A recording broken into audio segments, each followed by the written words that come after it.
آ گئی تو جنت آ گئی۔ بھائی میں آپ سے یہ کہوں کہ یہ لو چابی، یہ اس روم کی چابی ہے، اس میں میری اٹیچی رکھی ہوئی ہے، یہ اس اٹیچی کی چابی آپ کو میں دے رہا ہوں۔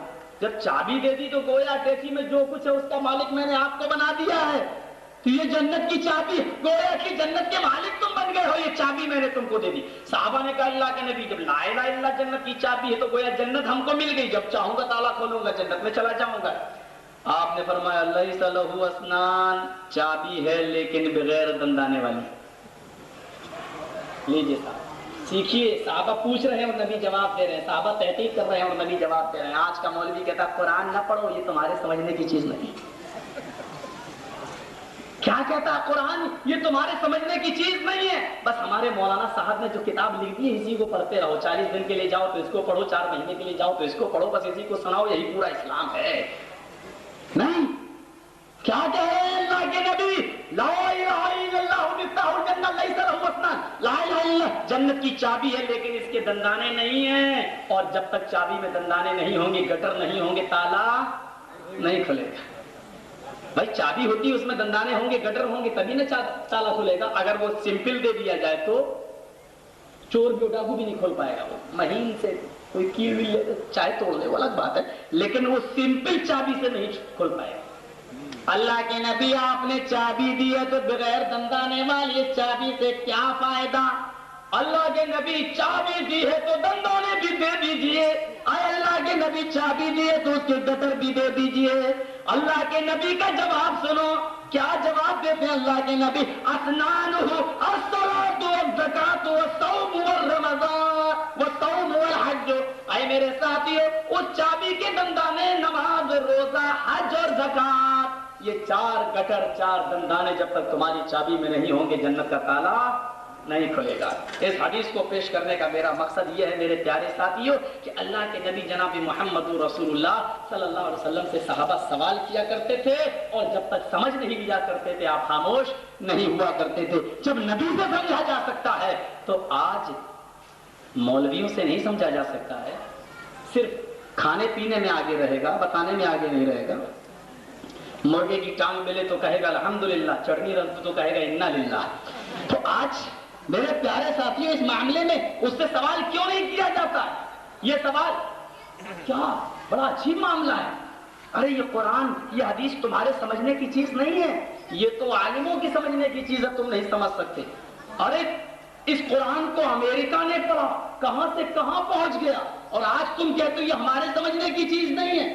قرآن کی ایک آیت امریکہ کے سامنے آئی، ہم نے تمہاری سواریوں کے لیے سواریاں بنائی، سفر کرنے کے لیے، اونٹ کا سفر کرتے ہو، گھوڑے کا سفر کرتے ہو، گدھوں کا، کھچر کا سفر کرتے ہو، ہم نے یہ سواریاں بنائی جن پر تم سوار ہوتے ہو۔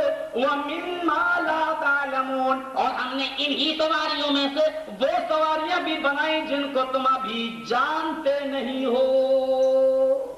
لا تعلمون، جن کو تم ابھی جانتے نہیں ہو۔ اس دور میں اللہ نے کہا تھا کہ ہم نے ایسی سواریاں بھی بنائی ہیں جن کو تم نہیں جانتے ہو۔ بتاؤ، اس دور میں ہم ہوائی جہاز نہیں جانتے تھے، اس دور میں ہم ہیلی کاپٹر نہیں جانتے تھے، اس دور میں ہم راکٹ نہیں جانتے تھے، اس دور میں ہم ٹرینیں نہیں جانتے تھے، اس دور میں ہم بسیں نہیں جانتے تھے۔ امریکن کے لوگوں نے جب دیکھا انہوں نے کہا قرآن جھوٹا نہیں ہو سکتا ہے، ہم اگر تحقیق کریں تو ایسی سواریاں بھی بنا سکتے ہیں۔ انہوں نے ماروتیاں بنا ڈالی، انہوں نے ہیرو ہونڈا اور یاما کمپنی بنا ڈالی، انہوں نے ہوائی جہاز بنا ڈالے، انہوں نے ٹرین بنا ڈالی۔ میرے بھائی، یہ قرآن امریکہ کے کافروں کے سمجھ میں آ گیا اور تم مسلمان ہو کر کہتے ہو یہ ہمارے سمجھنے کی چیز نہیں ہے۔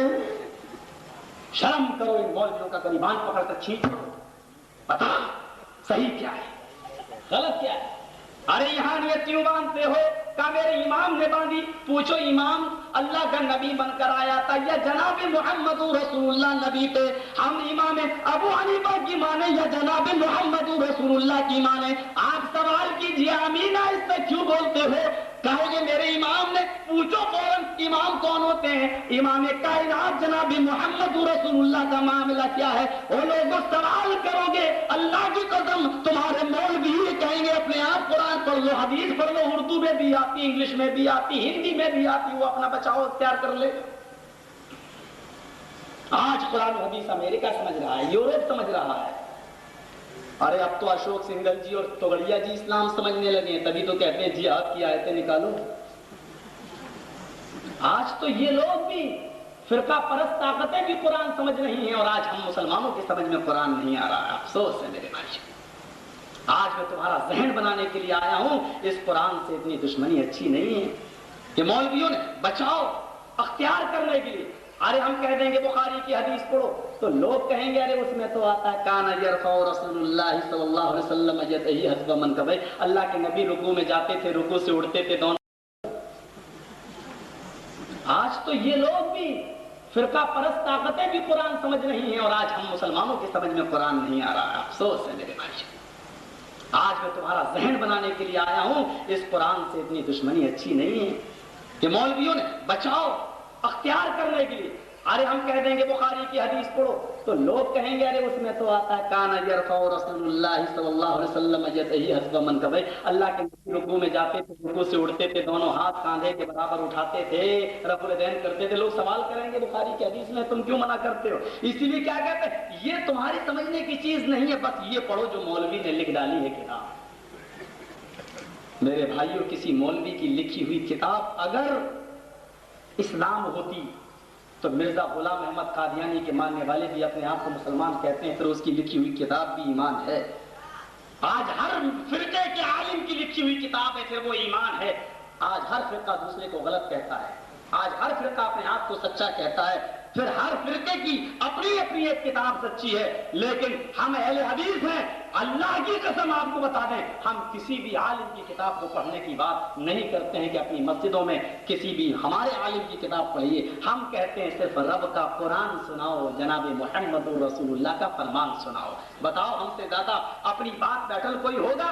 آپ بھی یہی کہیے کہ صرف قرآن حدیث سناؤ، کسی مولوی کی لکھی ہوئی کتاب ہمارا ایمان نہیں ہو سکتا ہے. میرے پیارے ساتھیوں،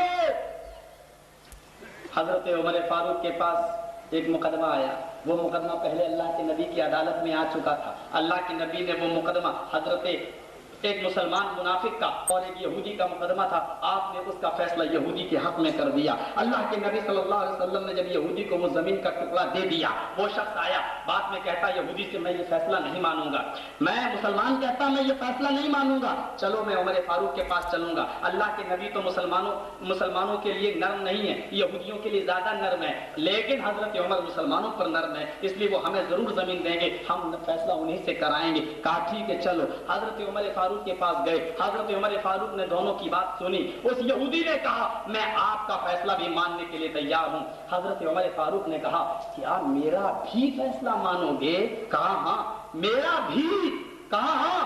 کہا میرا بھی کیا مطلب؟ مجھ سے پہلے بھی کوئی کر چکا ہے؟ کہا ہاں. کہا کون؟ کہا جناب محمد رسول اللہ صلی اللہ علیہ وسلم. نبی کا نام آیا. عمر فاروق کی پیشانی پہ شکن آ گئی. کہا عمر فاروق رضی اللہ تعالیٰ عنہ نے کیا نبی نے فیصلہ کر دیا؟ کہا ہاں کر دیا. کہا کس کو زمین دی؟ کہا اس کو یہودی کو زمین دی. مسلمان سے کہا پھر بھی تم نے نبی کا فیصلہ نہیں مانا؟ کہا میں نے سوچا آپ زیادہ رحم دل ہیں. اچھا ٹھیک ہے، اچھی جگہ پہ آئے ہو، ٹھہرو اپنی جگہ پر. مکانکما، یہ لفظ حدیث میں موجود ہے. مکانکما، اپنی جگہ پر تم دونوں ٹھہرو، میں ابھی آتا ہوں. اندر گئے، میان سے تلوار نکالی. عمر تیری تلوار کا کیا کہنا؟ جب تو تلوار نکالتا تھا تو آسمان کی پیشانی پہ شکن آ جاتی تھی. حضرت عمر نے تلوار نکالی. میرے بھائیو آئے، مسلمان سے کہا ادھر آ. مسلمان آگے بڑھا. کہا گردن جھکا. گردن جھکائی، گردن ماری. ھذا قضاء من لم یرضى بقضاء رسول اللہ صلی اللہ علیہ وسلم. عمر کا فیصلہ یہ ہے جو محمد رسول اللہ کا فیصلہ نہ مانے اس کی گردن اڑا دی جائے. کہیے صاحب، جب نبی کی فیصلے کے بعد عمر کا فیصلہ نہیں چل سکتا تو نبی کی حدیثوں کے بعد مولویوں کے فتوے چلیں گے دین کے اندر؟ مولوی کی بات دین مانی جائے گی؟ نبی کی حدیث ہوتے ہوئے عمر کی بات نہیں چل سکتی تو مولوی کی لکھی ہوئی کتاب پڑھ کر سنائی جائے گی؟